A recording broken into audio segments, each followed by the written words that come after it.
नमस्कार, capital TV Uttar Pradesh में आपका स्वागत है। मैं हूं राधिका राज। आज हम लेकर आए हैं एक ऐसी स्पेशल स्टोरी जो यूपी की सुरक्षा की नींव को हिलाने वाली साजिशों की परत दर परत खोलती है। राज्य से लगातार उभर रहे आतंकी कनेक्शन, चाहे वो दिल्ली के रेड फोर्ट के पास हुए खौफनाक विस्फोट का यूपी लिंक हो, केजीएमयू जैसे प्रतिष्ठित मेडिकल संस्थान में छिपा जबरन धर्मांतरण और ब्लैकमेल का संगठित खेल हो, या अब मेरठ में जम्मू कश्मीर पुलिस के साथ मिलकर पकड़े गए दो युवक जिनके पीछे रेडिकल नेटवर्क की साफ छाया दिख रही है। ये कोई सहयोग तो नहीं बल्कि एक खतरनाक पैटर्न है जो सोशल मीडिया से लेकर क्रॉस बॉर्डर फंडिंग तक फैला हुआ लगता है। लेकिन अच्छी खबर यह है कि योगी सरकार ने हर मोर्चे पर बिना किसी समझौते के तुरंत और सख्त एक्शन लिया, चाहे वो एटीएस की रेड हो, एसटीएफ की गहन जांच हो, जीरो टॉलरेंस पॉलिसी हो या फिर विदेशी फंडिंग पर कड़ी नकेल कसने की बात हो। बताएंगे आपको क्या कुछ हुआ है पिछले कुछ दिनों में यूपी के अंदर।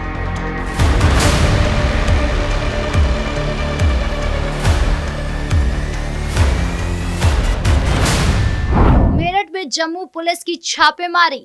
सबसे पहले बात करते हैं ताजा खबर से जो यूपी में आतंकी कनेक्शन की एक और महत्वपूर्ण कड़ी को सामने लाती है, जहां जम्मू कश्मीर पुलिस ने मेरठ जिले में बड़ी कार्रवाई की और दो संदिग्ध किशोरों को हिरासत में लिया। यह संयुक्त ऑपरेशन आतंकी गतिविधियों से सीधे जुड़ा हुआ था, जिसमें जम्मू कश्मीर पुलिस की स्पेशल टीम और यूपी एंटी टेररिस्ट स्क्वाड यानी कि एटीएस ने मिलकर मेरठ में एक संवेदनशील इलाके में छापेमारी की। ये दोनों किशोर आतंकी नेटवर्क से जुड़े थे और संभवतः हथियारों की तस्करी, विस्फोटक सामग्री की सप्लाई, रेडिकल कंटेंट के प्रसार या युवाओं को भर्ती करने जैसे गतिविधियों में शामिल थे। जम्मू कश्मीर पुलिस की टीम विशेष रूप से दिल्ली, एनसीआर, यूपी और आसपास के इलाके से जुड़े कनेक्शन की गहन जांच के लिए आई थी। हाल के महीनों में कई बड़े आतंकी मामले में यूपी के युवकों और किशोरों का नाम बार बार सामने आया, जिसके कारण ये रेड जरूरी हो गई।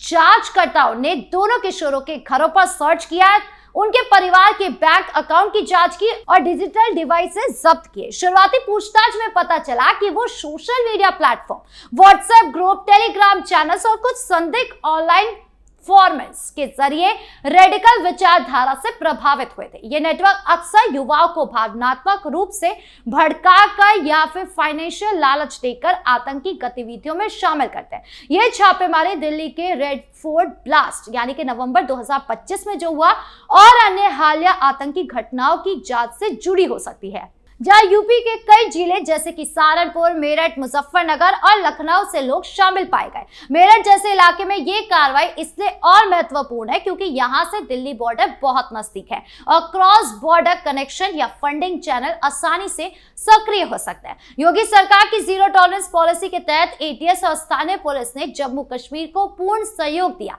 जिसमें इंटेलिजेंस शेयरिंग, लोकल सपोर्ट और त्वरित रिस्पॉन्स शामिल था। हिरासत में लिए गए किशोरों में अब गहन पूछताछ जारी है। जांच में पता चला है कि वो संभवतः एक बड़े रेडिकल नेटवर्क से जुड़े थे जो सोशल मीडिया और अन्य डिजिटल माध्यमों से युवाओं को प्रभावित कर रहा है। योगी सरकार ने ऐसे सभी मामले में त्वरित और निर्णायक एक्शन लिया है। एटीएस ने पिछले एक साल में दर्जनों ऑपरेशन चलाए, जिसमें विदेशी funding, radicalisation, cross border linkage, हथियार तस्करी और साइबर टेरर फाइनेंसिंग पर फोकस रहा। मेरठ रेड में मिली महत्वपूर्ण जानकारी अब अन्य राज्यों की पुलिसों और एजेंसियों द्वारा NIA-IB के साथ शेयर की जा रही है ताकि बड़े पैमाने पर नेटवर्क का पर्दाफाश हो सके और आगे की साजिशों को रोका जा सके। यह घटना स्पष्ट रूप से दिखाती है कि यूपी अब आतंकियों और उनके सहयोगी या फिर रेडिकल तत्वों के लिए कोई सुरक्षित ठिकाना नहीं रहा।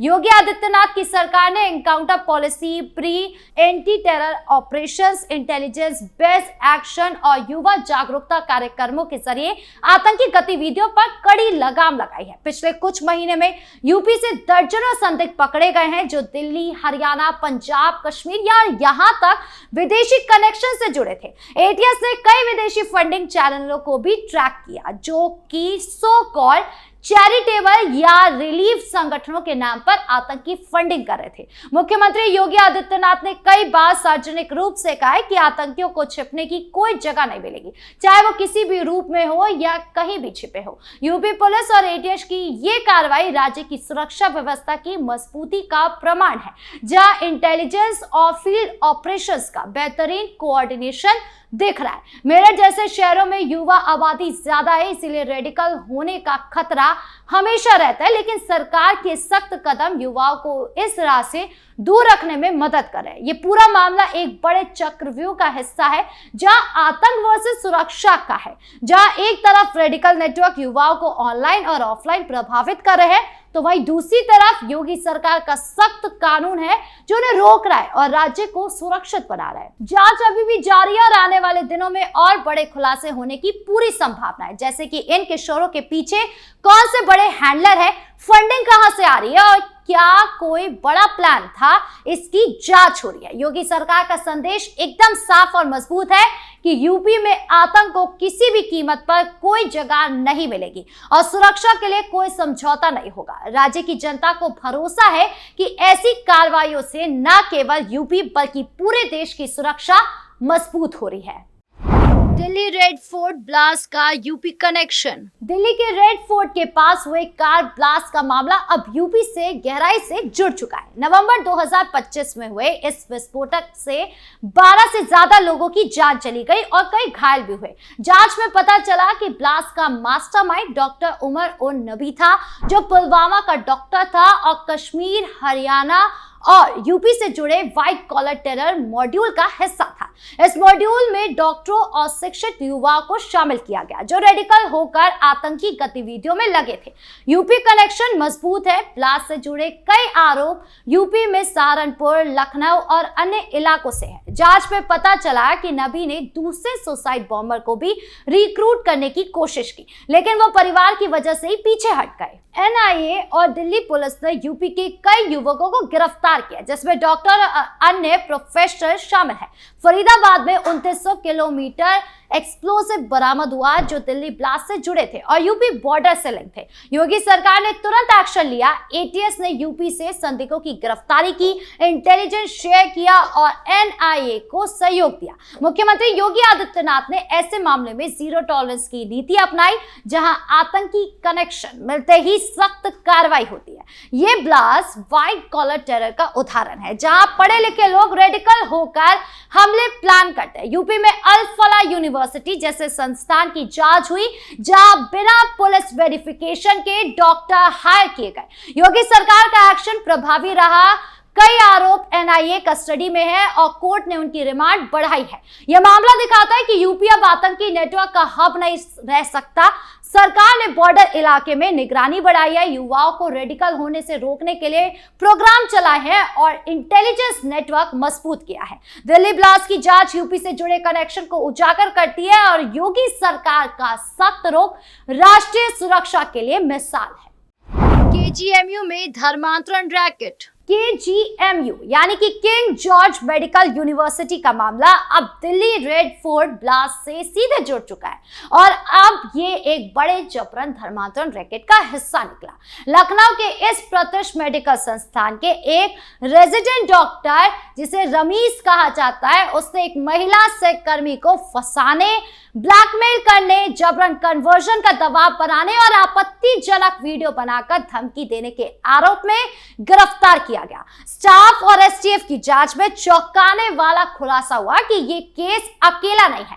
डॉक्टर रमीज के दिल्ली ब्लास्ट आरोपी डॉक्टर शाहीन के भाई डॉक्टर परवेज से पुराने कनेक्शन मिले। दोनों एक साथ पढ़े थे और लगातार संपर्क में थे। ये पूरा नेटवर्क व्हाइट कॉलर टेरर से जुड़ा है, जहां डॉक्टर और मेडिकल प्रोफेशनल्स के जरिए धर्मांतरण, रेडिकलाइजेशन और संभवत आतंकी फंडिंग का खेल चल रहा था।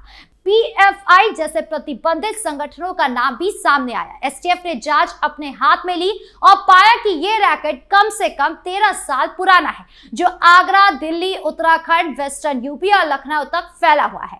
योगी सरकार ने इस मामले में तुरंत और कड़ा एक्शन लिया। आरोपी डॉक्टर को कोर्स से बर्खास्त किया गया, गिरफ्तार किया गया और एसटीएफ जांच शुरू कर दी। वीएचपी और बजरंग दल के बड़े प्रदर्शन के बाद सरकार की ओर से तेजी दिखाई गई। मुख्यमंत्री योगी आदित्यनाथ ने इसे संगठित रैकेट बताया। एसटीएफ को बड़े नेटवर्क का पूरी तरह से पर्दाफाश करने के सख्त निर्देश दिए गए। जांच में आरोपी के पिता सलीमुद्दीन का भी नाम सामने आया, जो कई हिंदू महिलाओं से शादी का जबरन कन्वर्जन कराते थे। यह मामला लव जिहाद, जबरन धर्मांतरण और आतंकी फंडिंग से जुड़ा है। योगी सरकार ने ऐसे मामले के लिए सख्त कानून लागू किए हैं और एसटीएफ के कई अन्य गिरफ्तारियां भी की है। केजीएमयू जैसे देश के टॉप मेडिकल संस्थानों में यह घटना चिंता का विषय है, लेकिन सरकार का एक्शन बहुत तेज और निर्णायक रहा। जांच अब दिल्ली ब्लास्ट से लिंक को और मजबूत कर रही है, जहां शिक्षित और प्रोफेशनल लोग रेडिकल नेटवर्क चला रहे थे। योगी सरकार का स्पष्ट संदेश है कि यूपी में कन्वर्जन रैकेट, लव जिहाद या आतंकी कनेक्शन को किसी भी कीमत पर बर्दाश्त नहीं किया जाएगा। चाहे कितने भी आतंकी संगठन यहां पर खड़े हो जाए, उस पर एक्शन तो होगा ही। आपकी इस पूरे मामले को लेकर क्या राय है, कमेंट बॉक्स में जरूर बताएं। धन्यवाद।